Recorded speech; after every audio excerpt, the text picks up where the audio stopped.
नियम है, आज भी नीति नियम। जिसके घर में संपदा की कमी होती है, जिसके घर में कर्जा बढ़ जाता है, लक्ष्मी नहीं आती, बहुत टेंशन की जिंदगी जीता है मनुष्य, व्यापार चल नहीं रहा, बहुत तकलीफ का जीवन चल रहा होता है, तो आज भी नियम है महाराज, आज भी नियम।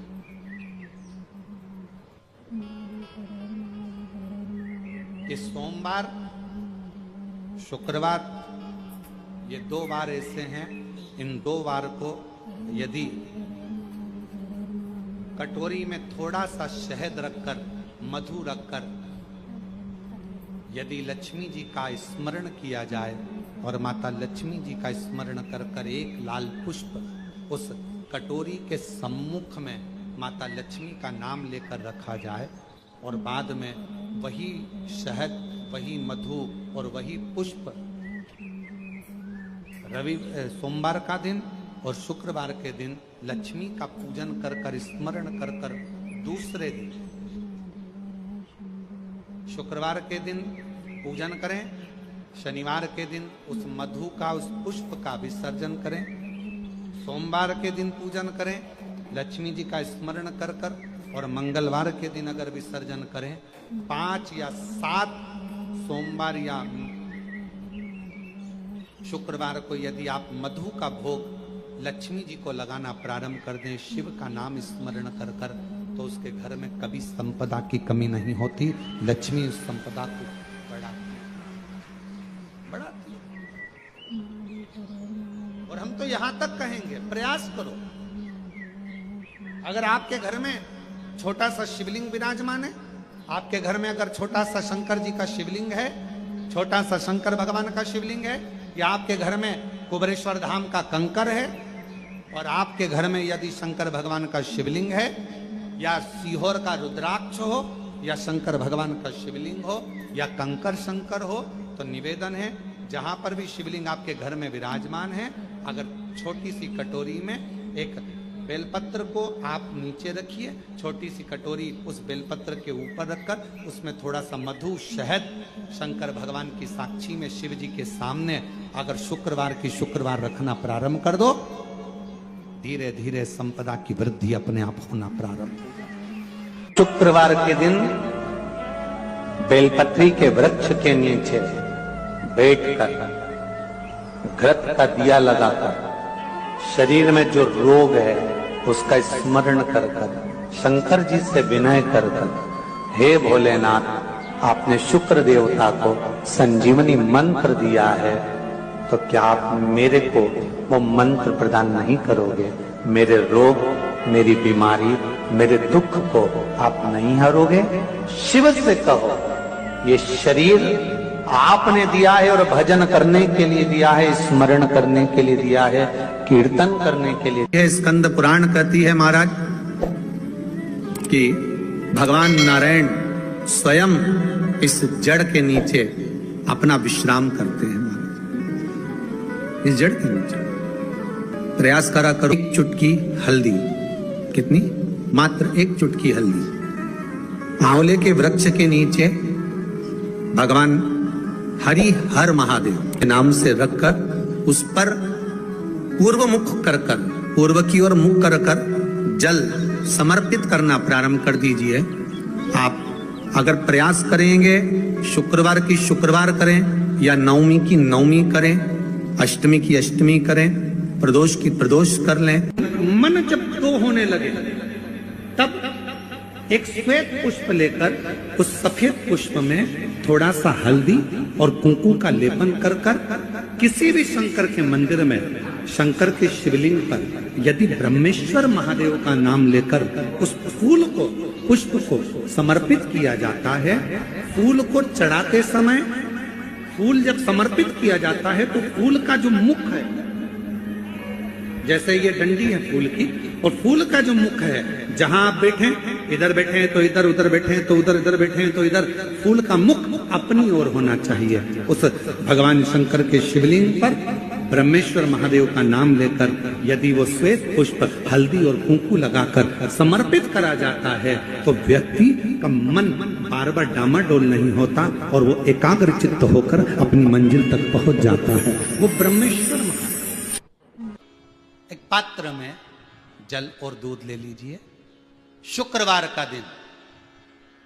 तो कहोगे गुरुजी ये कथा कहां से निकाल के लाए हो? तो विष्णु पुराण में से आप उसको स्मरण कर सकते हो।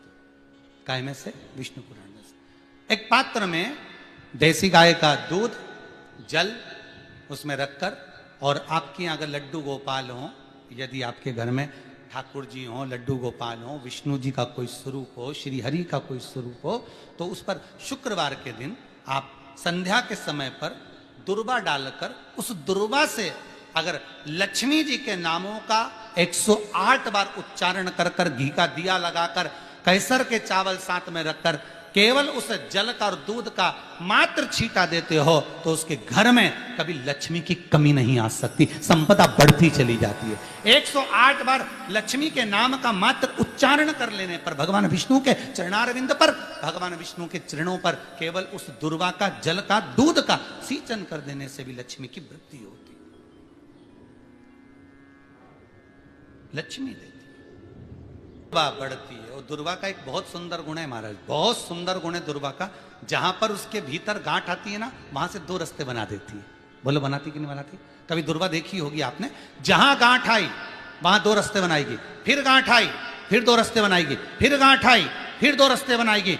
दुर्वा का क्रम ऐसा है कि हम भगवान को दुर्वा क्यों देते हैं, उसका कारण यह है कि मान लो हे परमात्मा, हे शंभु, हे गणेश, हे प्रभु नारायण, अगर मान लो मेरा एक रास्ता चलते चलते गांठ पड़ जाए, एक रास्ता मेरा बंद हो जाए, तो वहां से मेरे दूसरे रास्ते खोल देना। इसलिए दुर्वा भगवान को समर्पित करी जाती है। दुर्वा को समर्पित करने का क्रम ही यही है कि मेरे मार्ग खुल जाए, मेरी राह खुल जाए, मेरा मार्ग चारों तरफ खुलता चले। दुर्वा नीचे की ओर चलते चलते मार्ग खोलती चली जाती है।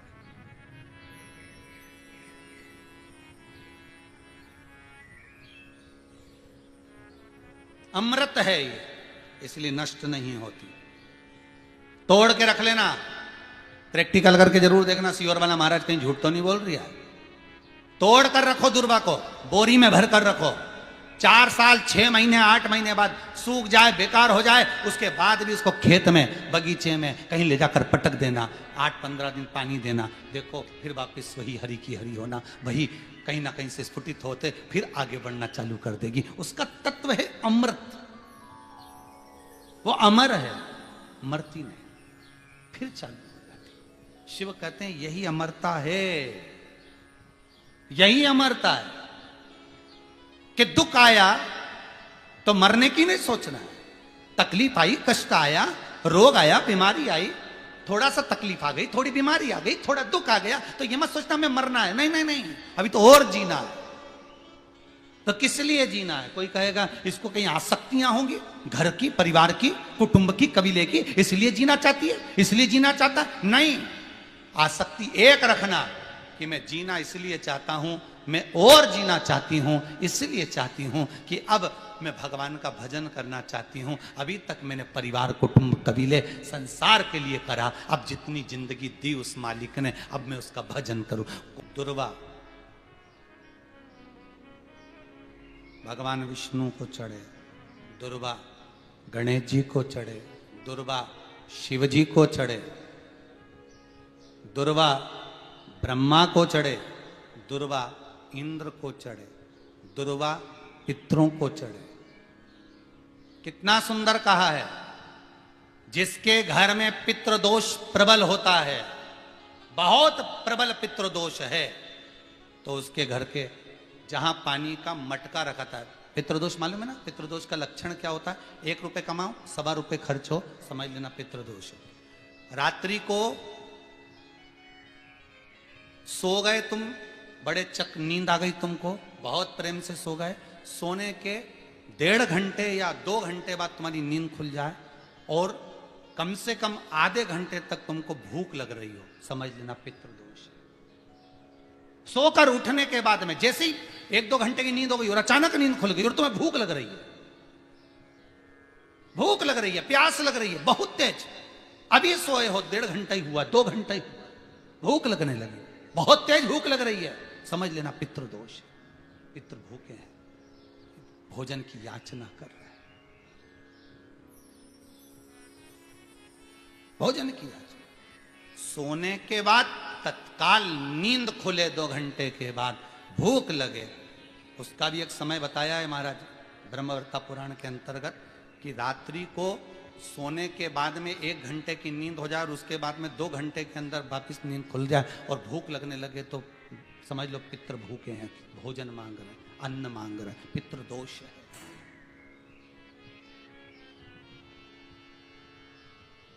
पितृदोष का कुछ कुछ वर्णन किया गया है। घर में एक पात्र के चक्कर में, एक बेडशीट के चक्कर में, एक सामान के चक्कर में विवाद हो रहा है तो समझ लो पितृदोष है। 1 रुपया कमाया, सवा खर्च हो रहा है, पितृदोष है। घर में एक बीमार, दूसरा फिर बीमार हो गया, तीसरा फिर बीमार हो गया, एक ठीक हुआ, एक बीमार हुआ, पितृदोष है। पितृदोष का भाव तो उसके लिए करना क्या है? शिव महापुराण की कथा कहती है, सुंदर गणेश जी का चरित्र वर्णन करता है, स्कंद पुराण कहती है, विष्णु पुराण कहती है कि दुर्वा 21 दुर्वा की गांठ बनाकर, 7 गांठ 21 दुर्वा की बनाकर जो अपने पितरों का मटका, मटका मतलब परिंदा, हंडा, जो भी पानी का भरते हो, उसके नजदीक में मात्र एक कटोरी में चावल रखकर उसमें अगर दुर्वा रख देता है तो मात्र 5 या 7 दिन में पितृदोष समाप्त होना प्रारंभ हो जाता है। उसके घर में लक्ष्मी की वृद्धि होने लगती है, सुख शांति अपने आप आने लगती है, उसका क्लेश समाप्त हो जाता है। दुर्वा में वो गुण है जो पितृ भी उसका भाग अमृत तत्व प्राप्त करना चाहते, अमृत देना चाहते। और सरल भाषा में समझिए, जिसकी फैक्ट्री नहीं चल रही हो, फैक्ट्री में बार बार कुछ तकलीफ आ रही हो, गाड़ियां नहीं चल रही हो, 4 व्हीलर गाड़ियां ले रखी हैं, कभी ट्रक गड़बड़ हो रहा है, कभी ट्रक में ये हो रहा है, कभी गाड़ी में ये हो रहा है, कभी बस में ये हो रहा है, बस एक काम करना है, दुर्वा का थोड़ा सा भाग लेकर पानी के लोटे में उसको डालकर 5 अक्षत के दाने उसको पटक कर उस गाड़ी के अंदर उस कलश को रख दो, बस आधे घंटे के लिए, और उस पानी को चक्के के चारों तरफ डालते डालते जाइए दुर्वा के साथ में, तकलीफ नहीं देगा। फैक्ट्री का भी यही प्रमाण है। दुर्वा में वो अमृत तत्व छुपा है जिसका सुख आनंद दे जाता है, आनंद। शिव पुराण कह रही है महाराज, दुर्वा का एक नाम और है, उसका नाम है अमृत जन्मा। क्या नाम है? अमृत जन्मा, दुर्वा का एक नाम और है। मारवाड़ी लोग इसको ध्रुवी बोलते हैं, ध्रुव बोलते हैं। दुर्वा का भोग सुख। शंकर भगवान गौ माता दूध की धार लगाती है, इसलिए दुर्वा का दूध से बड़ा मिलन है, बड़ा आनंद है, बड़ा सुख है। कोई भी ग्रह अनुकूल नहीं है, सब बेकार चल रहे हो, सब प्रतिकूल चल रहे हो, दूध के पात्र में दुर्वा डाल लो, पीपल के वृक्ष के नीचे चढ़ा कर आओ, राहु केतु शुक्र शनि जो भी गड़बड़ है सब सुधरना चालू हो जाता। दुर्वा का वो सुख। जिस नदी में स्नान करो, तीर्थ में जाकर उस नदी के पास में कोई बगीचा लगा हो, वहां की दुर्वा को तोड़कर स्नान करते समय नदी में मात्र विसर्जन कर देने पर पितरों को पिंड पहुंच जाता है।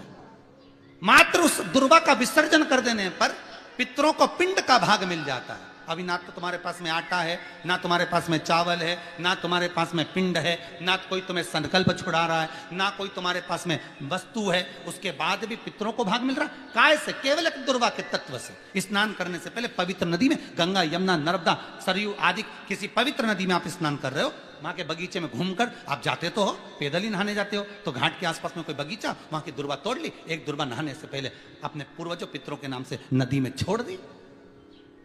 फूल तो छोड़ते ही हो, दिया भी छोड़ते हो, बस एक ही चीज नहीं छोड़ते, वो दुर्वा, और वो ही काम की,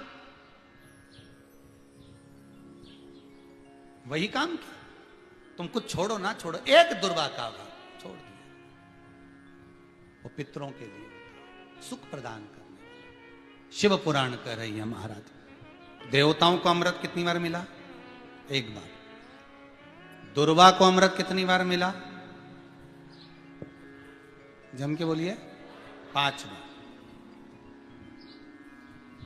कार्य सिद्धि के लिए 5 दुर्वा गणेश जी को चढ़ाई जाती है, आज भी नियम।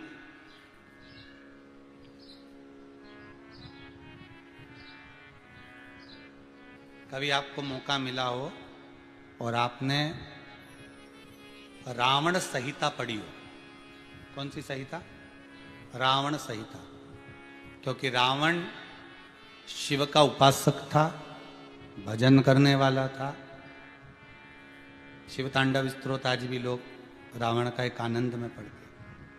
तो शिव का उपासक है रावण, शंकर का उपासक। विद्वान भी था, ज्ञानवान भी था। वो तो देवता के हाथ से मरना था उसको, इसलिए उसने मांगा ही यही था। जो मांगा वो मिला। तो रावण संहिता अगर किसी ने पढ़ी हो तो उसको मालूम होगा, रावण संहिता में 4 तरह के तिलक का महत्व बताया। कितने तिलक? 4। उन 4 तिलक में सर्वश्रेष्ठ तिलक रावण बताता है। एक तिलक सर्वश्रेष्ठ है, वो है दुर्वा। जो दुर्वा होती है, उस दुर्वा को जलाकर उसकी भस्म तैयार कर कर उसमें गाय का, श्वेत गाय, कौन सी गाय? सफेद। उस गाय के शरीर पर कोई दाग ना, उसके शरीर पर पूर्ण तरह से श्वेत हो, ना लाल उसमें कोई धब्बा हो, ना काला धब्बा हो, ना कोई कलर हो, बस केवल श्वेत। रावण संहिता में 4 तरह के तिलक का प्रमाण दिया। तो एक तिलक रावण संहिता में वर्णन आया, एक तिलक का जो व्याख्यान वर्णन किया गया, उसमें दुर्वा को जलाकर राख कर कर भस्म बनाकर उसमें गाय का घी, देसी गाय का घी मिलाकर और उसका बिंदी, उसका तिलक मस्तक पर लगाकर या नैनों में सुरमा लगाकर जो व्यक्ति जिस किसी से मिले वो उसका हो जाता है। उस दुर्वा में इतना प्रबलता आ जाती है, अमृत तत्व जुड़ा हुआ है दुर्वा के। रावण संहिता में 4 तिलक बताएं, उसमें से सबसे 4 तिलक में अलग अलग, एक बेलपत्री की जड़ का तिलक है, एक आंकड़े की जड़ का तिलक है। रावण संहिता में 4 तिलकों का वर्णन है, उसमें मुख्य है सबसे ज्यादा।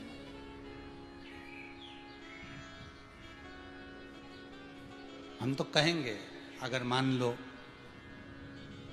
वैसे तो नौकरी करने जाओ, सर्विस करने जाओ तो आंख में काजल लगा कर जा नहीं सकते, नहीं तो लोग ही कह देंगे कहाँ से आया है। मालूम पड़े तुम नौकरी के लिए इंटरव्यू देने जाओ और आंखों में काजल लगा के चले जाओ, तो फिर भी एक प्रयास करना, फिर भी एक प्रयास करना, उस दुर्वा का जो काजल बनाओ, मूछे हो, दाढ़ी हो, कहीं कहीं पर भी उसकी एक बिंदी लगा कर चले जाओ, वह असर करेगी और आपको वो जॉब मिल ही जाएगा, ये पक्का है।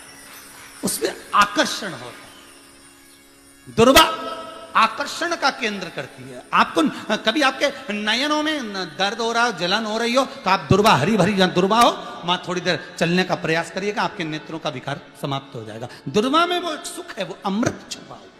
और एक बार का अमृत नहीं, 5 बार का अमृत दुर्वा के अंदर।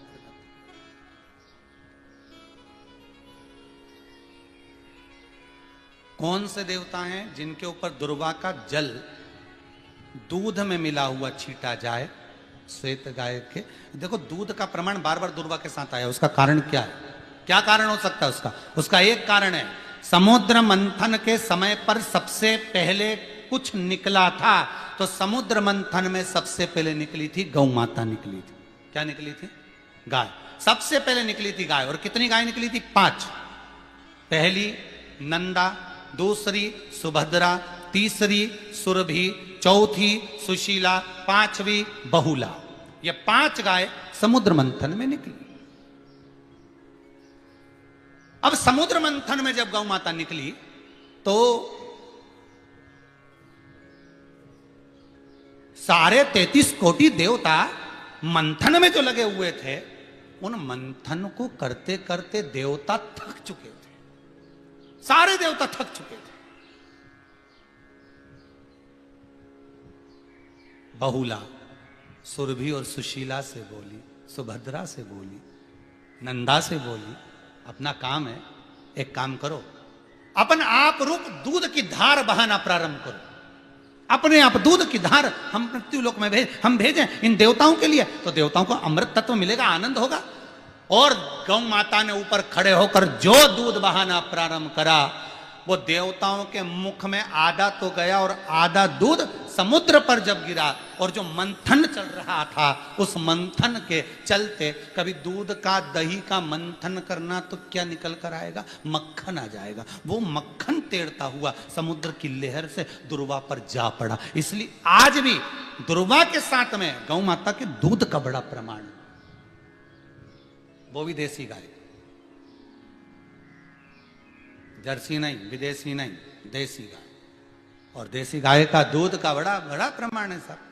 हम कई बार कथाओं में कहते हैं, जैसा खाया अन्न, बोलते जाओ, वैसा हो गया मन, जैसा पिया पानी वैसी हो गई वाणी, और जैसा पिया दूध वैसी बन गई बुद्ध। बुद्धि कैसे बनी है? दूध से बनी।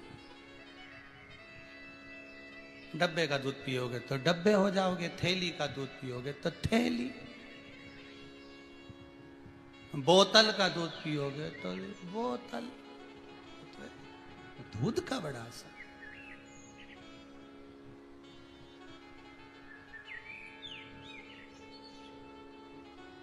गौ माता के दूध का कहा, एक पात्र में जल और दूध ले लीजिए, शुक्रवार का दिन।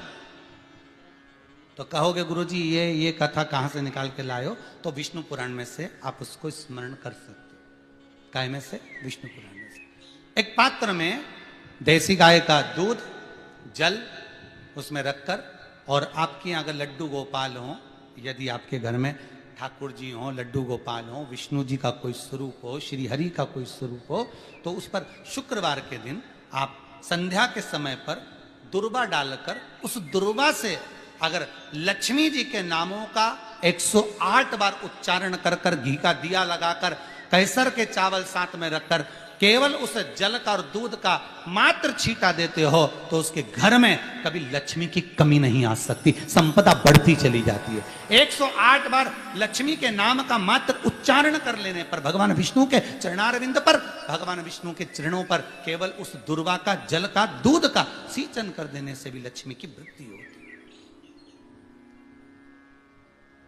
लक्ष्मी देती।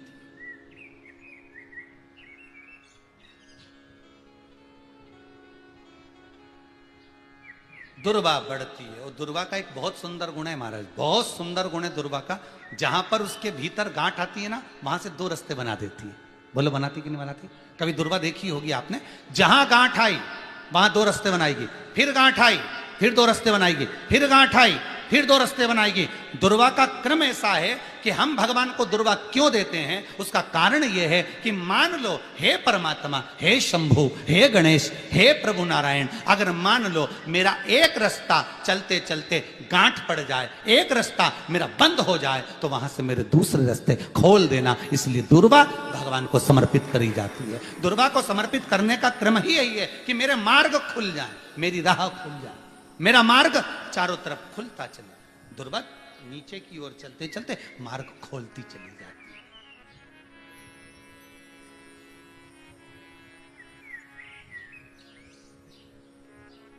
अमृत है ये, इसलिए नष्ट नहीं होती। तोड़ के रख लेना, प्रैक्टिकल करके जरूर देखना, सीवर वाला महाराज कहीं झूठ तो नहीं बोल रही है। तोड़ कर रखो दुर्वा को, बोरी में भर कर रखो। 4 साल, 6 महीने, 8 महीने बाद सूख जाए, बेकार हो जाए, उसके बाद भी उसको खेत में, बगीचे में कहीं ले जाकर पटक देना, 8-15 दिन पानी देना, देखो फिर वापस वही हरी की हरी होना, वही कहीं ना कहीं से स्फुटित होते फिर आगे बढ़ना चालू कर देगी। उसका तत्व है अमृत, वो अमर है, मरती नहीं, फिर चालू हो जाती। शिव कहते हैं यही अमरता है, यही अमरता है कि दुख आया तो मरने की नहीं सोचना है। तकलीफ आई, कष्ट आया, रोग आया, बीमारी आई, थोड़ा सा तकलीफ आ गई, थोड़ी बीमारी आ गई, थोड़ा दुख आ गया, तो ये मत सोचना मैं मरना है। नहीं नहीं नहीं, अभी तो और जीना है।